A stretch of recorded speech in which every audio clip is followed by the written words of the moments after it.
Salve! Bem-vindo a mais um episódio aqui no canal Combination e hoje, curiosidade, Porsche 356A 1959 e Fusca 1961.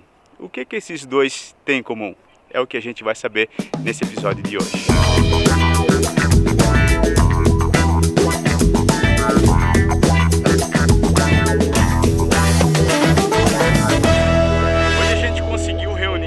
Dois ícones da indústria automobilística mundial. Um ícone, ele é muito conhecido como um dos carros mais populares do mundo, que é o nosso querido Fusquinha. Outro ícone também é o Porsche. A gente está com um exemplar aqui, um Porsche 356A. O que o Fusca e o Porsche têm em comum? Eles são filhos do mesmo pai, Ferdinand Porsche. Mas quem idealizou esse projeto aqui do 356 foram os filhos de Ferdinand, o Ferry e o Luiz. O Fusca foi construído com um intuito popular, né? Então ele tinha que ser um carro barato, e já o Porsche foi desenvolvido com outra mentalidade. Foi desenvolvido com a mentalidade de ser um carro esportivo e de um design assim ímpar até nos dias atuais. Hoje, esse episódio, a gente vai ver o que eles têm de semelhante, além de serem filhos do mesmo pai.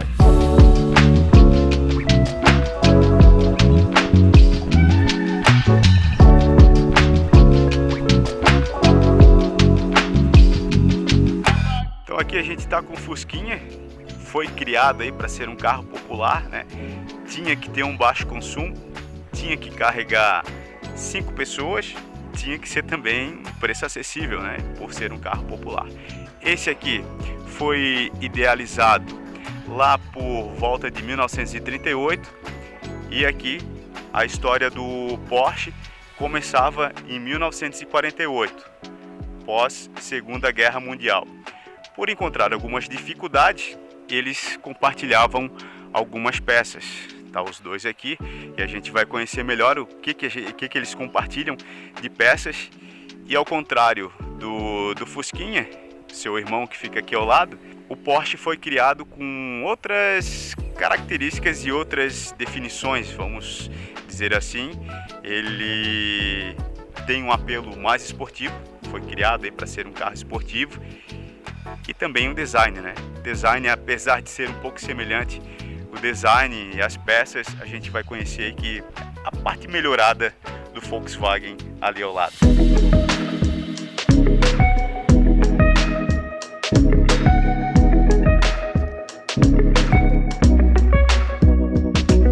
O 356, ele foi feito a partir de 1948, como já falamos, até 1965. Saiu de linha após ter chego o modelo 911. Mas o modelo 911 chegou em 63 e eles ainda continuaram com 2 anos, né? O 356 e o 911. A diferença do 911 que daí ele já acabou trazendo aí um motor 6 cilindros, né? Depois ainda teve o 912, que é praticamente o mesmo 911 com motor 4 cilindros, né?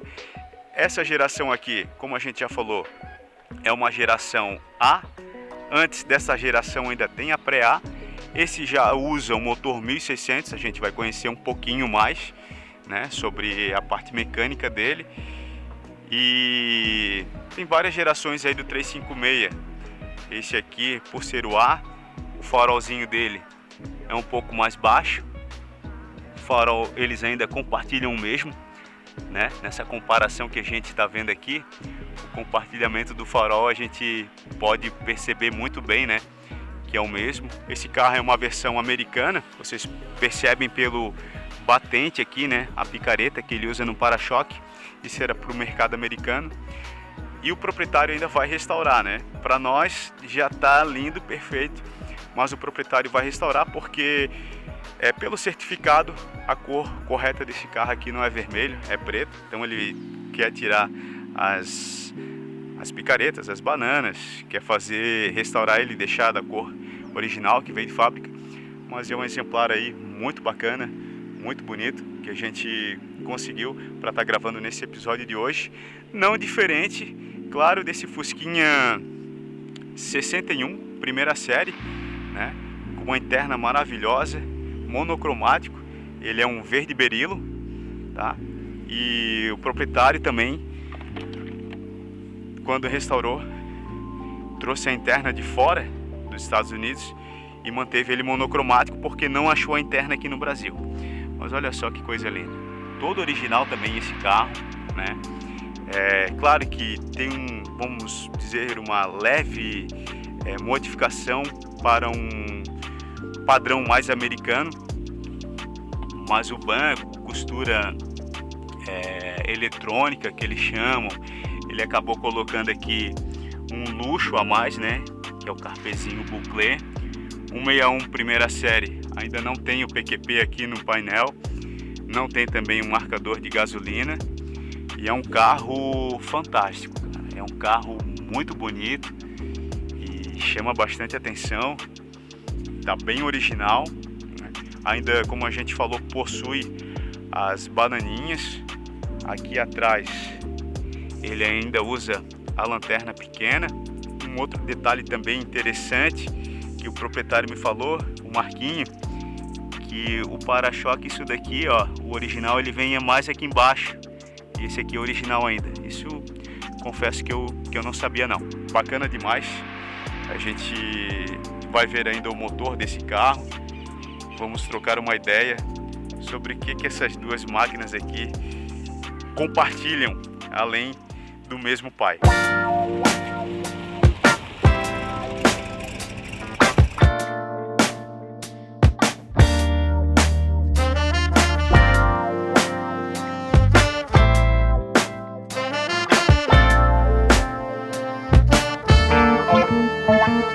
Para falar de Porsche, a gente tem aqui o nosso amigo o Rodrigo Garcia, onde a gente faz aí as séries Porsche, né? Todo mês a gente vem com um episódio diferente. E dessa vez eu dei a ideia, Rodrigo, vamos fazer uma semelhança, porque a galera não tá entendendo muito Porsche e Volkswagen, mas os dois, como já foi falado aqui, são filhos do mesmo pai, né? Essa que é a grande semelhança. Exatamente, né, galera? Nasceram no mesmo berço, né? Então, assim, a gente tem muita similaridade. Porsche e Volks, eles compartilharam aí um grande percentual, acima até de 50% de peças na década de 50, né? E não é só a estética do carro que é semelhante, né? A gente tem muitos componentes mecânicos que a gente vai demonstrar aqui o quão esses carros são próximos, né? Embora com propósitos diferentes, né? Mas por terem o mesmo berço, eram carros que compartilharam, assim, muitas semelhanças, tá? É isso que a gente vai tentar aqui expor para a turma aí. Justamente, tu tocou num ponto chave aqui que a gente até não ficou preocupado, não vamos denegrir a imagem do Fusca. Não. Obviamente que não, porque o intuito desse comparativo é vocês entenderem que um carro foi criado com um apelo popular e outro com apelo esportivo. Exatamente. Totalmente, né? Distintos, né? Se complementam, na verdade, né? Então nós tínhamos um carro de alta performance em termos de resistência, de economia de combustível, né? de comportar até 5 passageiros, né? E tínhamos um carro também extremamente rápido, né? Um carro com uma segurança em termos de frenagem, né? De estrutura, e com componentes assim, com apelo esportivo, né? Em termos de conforto e também da própria dinâmica do carro. E vamos falar do que interessa. Primeiramente, vamos começar pela parte mecânica, que eu acho que é o que, apesar de serem parecidos, é o que mais diferencia, né? É o que a gente sempre fala, né, Galinho? São parecidos, né? Porém, se você adentrar um pouquinho mais nos detalhes do motor, aqui a gente tem um 1600 em 1959, né? Um 1600 com 60 cavalos, dupla carburação Zenith, tá? Então era um carro que já fazia o seu 0 a 100 em torno dos seus 14 segundos, né? Uhum. Uma diferença um tanto gritante para o nosso então Volkswagen do mesmo período, que possuía um motor 1.200 cilindradas de 36 CVs, com 0 a 100 de aproximadamente 39 segundos, ou seja, né, praticamente 3 vezes mais, né, tempo você levava para atingir um 100 por hora num Fusca do que num Porsche. O 1600, né, como todo entusiasta Volkswagen aí sabe, só em meados da década de 70 que apareceu, então foi lançado na linha Volkswagen. E mesmo com o bizarrão 1600S, algo curioso, que ele fazia o 0 a 100 dele em torno de 16 segundos, ou seja, 15 anos depois, né, não se conseguia no 1600 Volkswagen atingir a mesma performance desse motor de 1900, que foi até 1959, né, 1600, com 60 cavalos. Tá?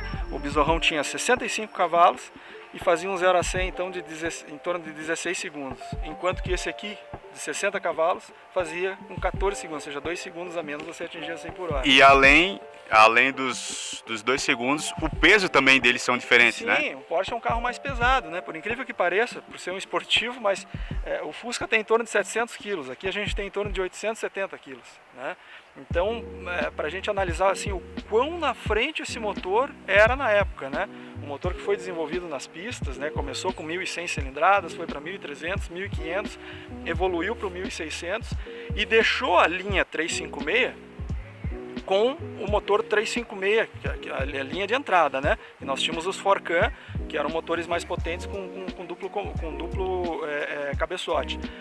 Esse aqui era um motor, então, que na época a Porsche conseguiu atingir até 90 CVs, né, com o 1600. Coisa que a gente sabe hoje que para atingir com 1600 só com muito trabalho, né? Suado para tirar 90 CV de um motorzinho Volkswagen, né?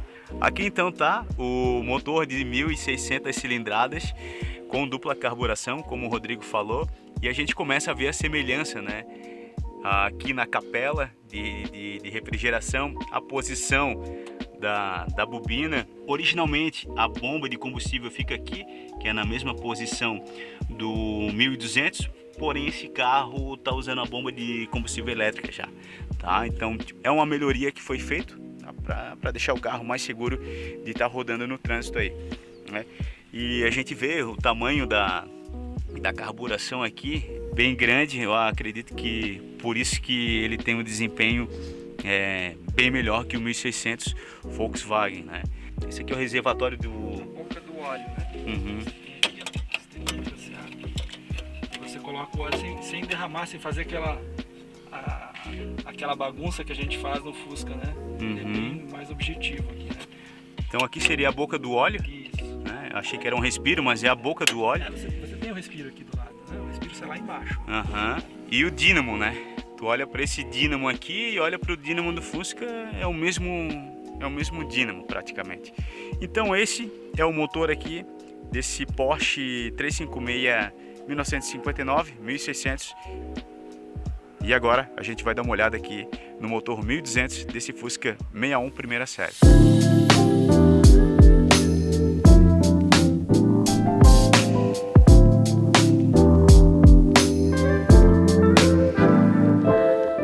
Chegando aqui a gente se depara com o tradicional 1200 do Fusca, que foi até no Brasil 66. Até 66, né? E a gente consegue já aqui, ó, de cara, o dínamo, a capela com as mesmas ranhuras, o mesmo desenho, a bomba de combustível aqui ao lado. Então são muitas semelhanças com o motor do Fusca. Esse aqui um 36 cavalos e o nosso 59 ali com 60 cavalos. Bom, e aqui também o sistema de carburação no 1200, obviamente era uma carburação simples, né? Solex, tá? Enquanto a gente tem lá no Porsche uma dupla Zenith, né? Essas eram as diferenças também nos carburadores, né? Mas o que é mais curioso é em termos de layout, né? Eles têm então o dínamo inclinado, né? O distribuidor ao centro do motor e a bomba deslocada, né? Esse layout a Porsche manteve em todos os motores 4 cilindros a ar, né? E o Fusquinha a partir do 1300 já alterou esse layout, então, né? A bomba passou para o centro do motor e o distribuidor ficou deslocado. Um outro detalhe também interessante é que o bloco do Fusca ele é dividido em duas partes, esquerda e direita, e aqui no Porsche a gente tem um bloco dividido em 3 partes. Não sei se a gente vai conseguir mostrar aqui, mas ele tem esquerda, direita e a parte frontal. Aqui, ó, é a divisão do bloco. Então esse bloco aqui do Porsche ele é dividido em 3 partes. E a do Fusquinha lá, 2 partes.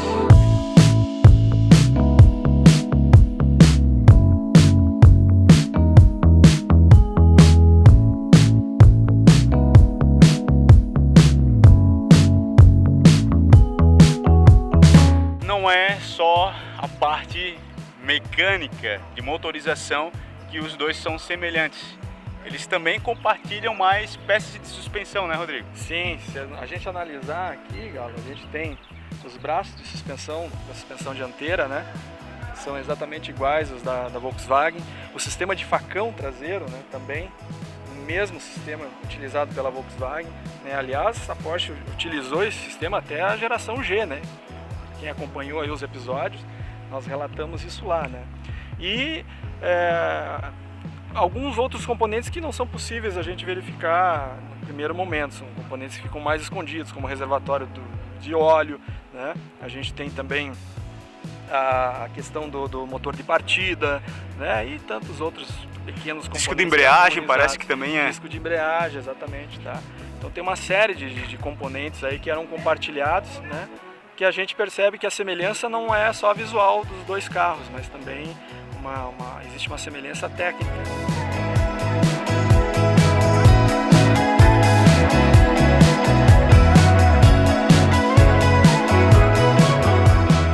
A gente não pode deixar de falar também dessa raridade, né? Que é um Porsche 1959 original e está aqui no Brasil, né? 356A, né? Então, assim, os Porsches começaram lá com os Gmüde, né?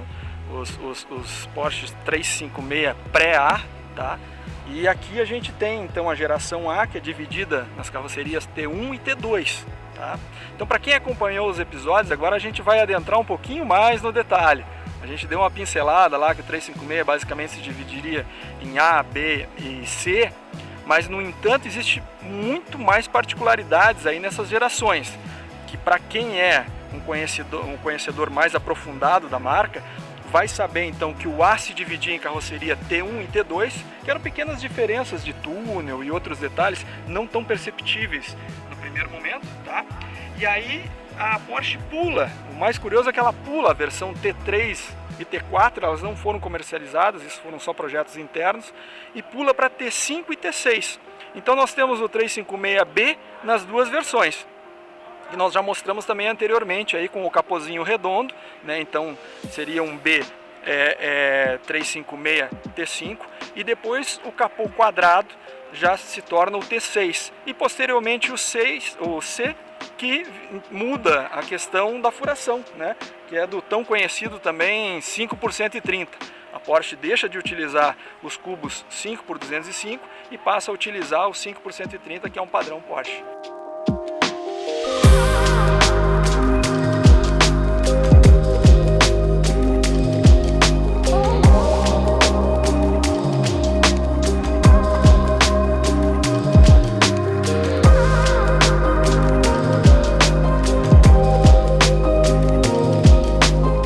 Uma das principais características do A é esse capozinho aqui, ó, mais curtinho, o sorrisinho, né, mais curto, como o Rodrigo falou. O farol aqui, ele é um pouco mais caído, tá, é um olho de boi. O para-choque dele também tem esse vinco aqui, ó, né, ele acompanha o formato da carroceria. Mas por falar em carroceria, essa é uma carroceria Reuter, né, Rodrigo? Isso, também, né, para os entendedores aí vão saber a origem, né, do tão conhecido Recaro, né, que remete ao que? Reuter, né? Acabou virando no futuro a Reuter Company Recaro, né? Então a Porsche nunca deixou de manter essa parceria, já é de longa data, desde quando a Reuter fabricava as carrocerias para a Porsche e depois, né, como todos sabem, aí os famosos bancos Recaros.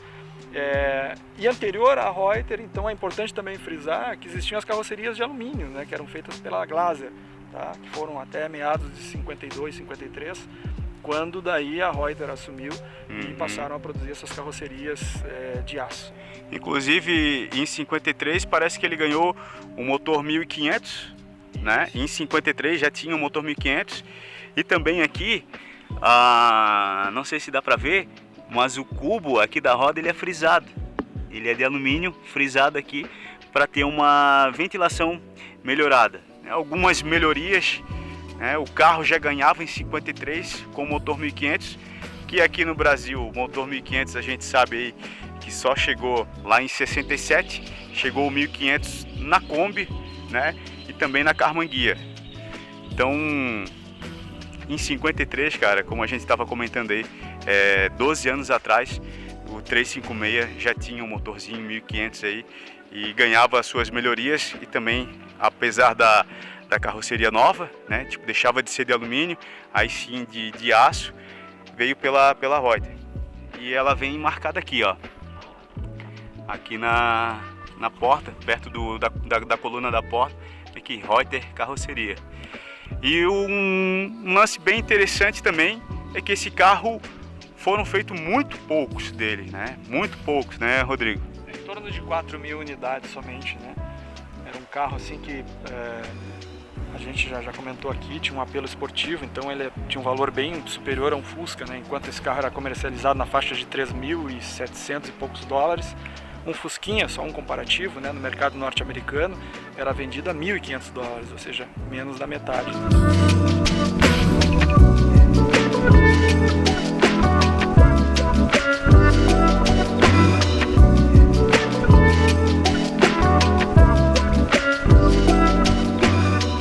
Mas a gente tem que falar um pouquinho desse Fusca maravilhoso que está aqui para a gente fazer esse comparativo, né, entre o 356 e o Fusca 1200.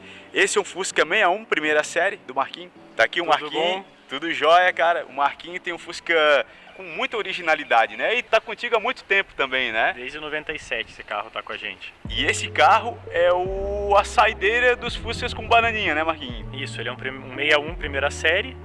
A primeira série, até 61, acredito que maio mais ou menos, ele produziu ainda, o Fusca ainda tinha a bananinha, ele não tinha o puta merda ali em cima do painel, então ele trazia ainda algumas coisas do Fusca 60, 59, né? A partir de metade dele de 61 ele começou a ter o pisca no paralama, mudou a caixa, já era sincronizada, a primeira marcha, e ali já veio com puta merda ali no painel, enfim, ele foi modernizando, né? Em 62 já mudou lanterna, então essa aqui foi a saideira realmente dos primeiros Fuscas ainda importados e montados aqui no Brasil. Tu tem ele há muito tempo, cara. Dificilmente a gente pega pessoas assim que tem um carro há muito tempo. Qual que é a tua relação com esse carro? Cara, esse carro eu comprei, a história desse carro é engraçada. Tudo começou, me ofereceram um Fusca 51, que um pai de um amigo meu tinha recebido no negócio, ele era dono de uma concessionária aqui em Curitiba. E eu comecei, 51, split, vamos ver, peguei meu avô, meu pai, e a gente foi ver o carro. Quando eu cheguei lá era um 61, foi meio, putz, que decepção e tal, mas enfim, o carro era muito bom, muito estruturado, muito novo. Eu tinha na época ali 16, 17 anos, nem tinha carteira ainda, e daí, ao mesmo tempo a gente estava vendo um Cornovagen para restaurar, e até o vô falou na época, não, pegue o 61 que o carro tá melhor e o carro é bom. Era um carro 100% original, pintura original, estofamento original na época. E foi meu carro ali, eu usei o carro, eu tinha 16, 17, até tirar a carteira, era meu carro de uso aqui em Curitiba, mesmo sem carteira. E depois disso foi restaurado e tá aí até hoje, guardado. O carro, ele tem uma peculiaridade, vamos supor, né? Porque essa interna que ele tem, a gente já falou ali, que tu puxou um padrão americano, e ele ficou perfeito, né, cara? Esse carro, quando eu peguei, por muitos anos eu usei ele ainda original, e o estofamento original monocromático, então ele era com a faixa verde ali. Só que estava muito estragado. Aí, quando eu fui fazer a restauração dele, não achava nada muito parecido ao original, tudo com cara de muito artifício, muito reprodução, e aí eu optei por trazer um interior completo dos Estados Unidos de acordo com o Fusca original americano, né? Então ele tem a interna toda verde, um pouco diferenciada ali, acabei fazendo um buclê no chão, então ele tem uma diferenciação na interna, uma criatividade minha aí para finalizar. Isso, na época, a gente tinha uma dificuldade maior do que tem hoje em peças, né? De reposição, estofamento e tal. A gente tá falando de 15 anos atrás, praticamente, mais ou menos, né? Isso, 2008, por aí, que foi feita a restauração dele. E hoje, é o que eu falo aí, a gurizada que tá fazendo não passa pela dificuldade que se passava antigamente para ter essas peças. Ficou muito perfeito o carro, apesar dele ter usado um pouco, né, é um carro muito zerado. Ele ainda mantém lá que a galera fala que é o saco de bode, né, ou uma madeira, tem vários apelidos, né? Como ele falou, não tem aqui o PQP no painel. Ele também ainda não possui lá o marcador de combustível e é um Fusquinha 1200, né? Apesar disso, o 61 foi até 66, o vidro aqui ele é um pouco menor, né? Ele ainda usa o nariz de placa pequenininho. Tem também a lanterna traseira pequena, que eu acho que essa lanterna vem a partir de 56, se eu não me engano, 55. 55, comecinho de 55. Comecinho de 55, que para nós aqui então foi até 61, primeira série. Motorzinho 1200, 6 volts, que a gente já mostrou aqui, comparando com o 356 ali, 59. Para-choque traseiro original. Tem um detalhe aqui que ele estava me explicando, que esse é mais compridinho. Como é que é isso daqui mesmo, Marquinhos? Esse é o puleiro bicudo que eles chamam. Até 65 o puleiro era bicudinho. Depois 65 começou a vir o puleiro mais curtinho com a borracha daí. Esse detalhe aqui eu nunca tinha me atentado para isso. Tem mais uma questão desse carro, ele não tem um marcador de combustível, mas ele tem a torneirinha lá embaixo da reserva. Então, quando acaba a gasolina, você põe a reserva pro lado, ele tem mais 5 litros para você chegar no posto de gasolina. Para não ficar na roubada. Para não ficar na rua. Maravilhoso, o Fusca bem original. E como é que foi? Qual foi a tua maior dificuldade, Marquinhos, para fazer esse carro? O que tu encontrou de mais dificuldade? Foi a interna? A interna, mas porque eu não gostava do que tinha no mercado. E ela estava muito estragada, tava rasgando a costura e tal, e não combinava. O motor dele a gente acabou fazendo também, ele tá com motor zero, a gente conseguiu um kit. Esse também foi uma dificuldade, mas eu consegui com um amigo nosso um kit original Volkswagen 1200 na época, quando foi feito. E, enfim, detalhes, né? O resto, o carro era bem completinho, ele tinha a mamadeira, ele tinha já a reserva, não faltava nada, era um carro muito íntegro, assim, sabe?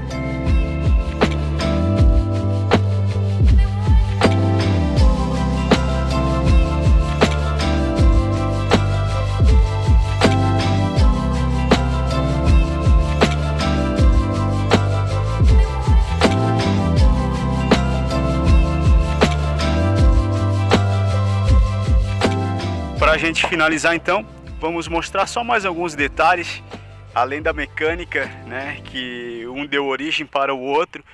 Esses detalhes aqui interno de maçaneta do Porsche é praticamente aí idêntica ao do Fusca. Tem uma roseta aqui que é muito igual ao do Fusca, né? Até acho que é a mesma roseta.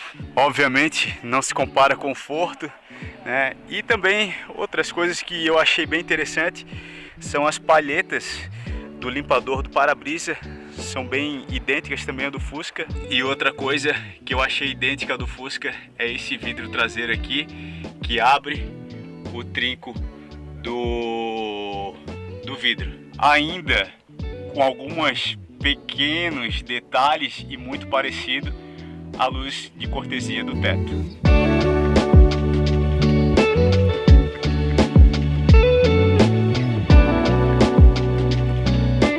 Esse foi o nosso episódio de Porsche desse mês, né? Um comparativo aí que a gente fez para a galera entender um pouco melhor que os dois são irmãos, filhos do mesmo pai, com propósitos diferentes. O carro do povo, o Fusca, o carro popular, né? Muito conhecido, um ícone da indústria automobilística, e o outro, um esportivo também, um ícone, outro ícone da indústria automobilística. Filhos do mesmo pai.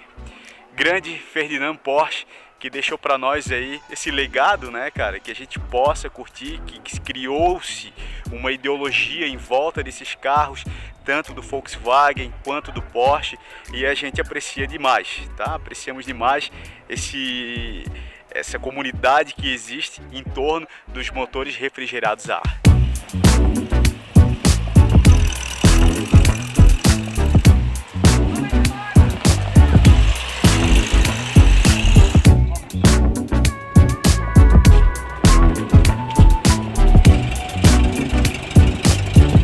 Vamos encerrando por aqui então, pessoal. Obrigado mais uma vez por ter acompanhado aí o nosso episódio. Nosso agradecimento em especial ao Paulinho, que cedeu aí o Porsche para a gente estar gravando, e também ao Marquinhos, que trouxe o Fusca para a gente estar fazendo esse episódio de hoje.